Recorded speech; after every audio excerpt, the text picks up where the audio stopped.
Across from me at the kitchen table, my mother smiles over red wine that she drinks out of a measuring glass.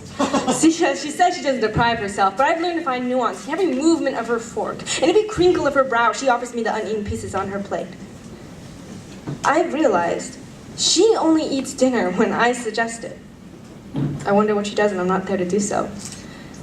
Maybe this is why my house feels bigger each time I return. It's proportional. As she shrinks, the space around her seems increasingly vast. She wanes when my father waxes. His stomach has grown round with late nights, oysters, poetry. A new girlfriend who was overweight in high school, but my father reports that now she's crazy about fruit. It was the same with his parents.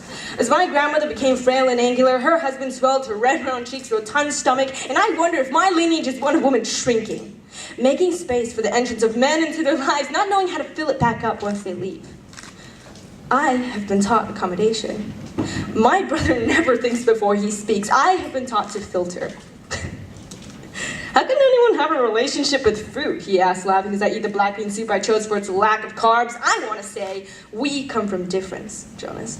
You have been taught to grow out. I have been taught to grow in. You learn from our father how to emit, how to produce, how to roll each thought off your tongue with confidence. You used to lose your voice every other week from shouting so much. I learned to absorb. I learned to read. I took lessons from our mother in creating space around myself.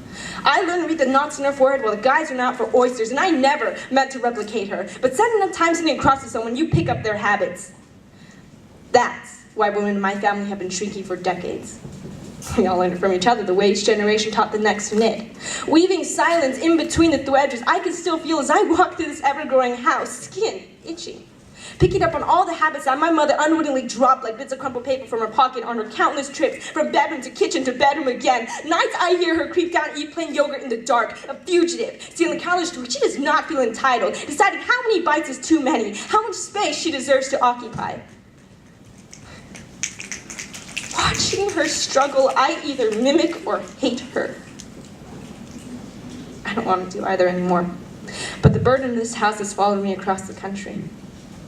I asked 5 questions in genetics class today, and all of them started with the word sorry. I don't know the requirements for the sociology major because I spent the entire meeting deciding whether or not I could have another piece of pizza, a circular obsession I never wanted. But inheritance is accidental.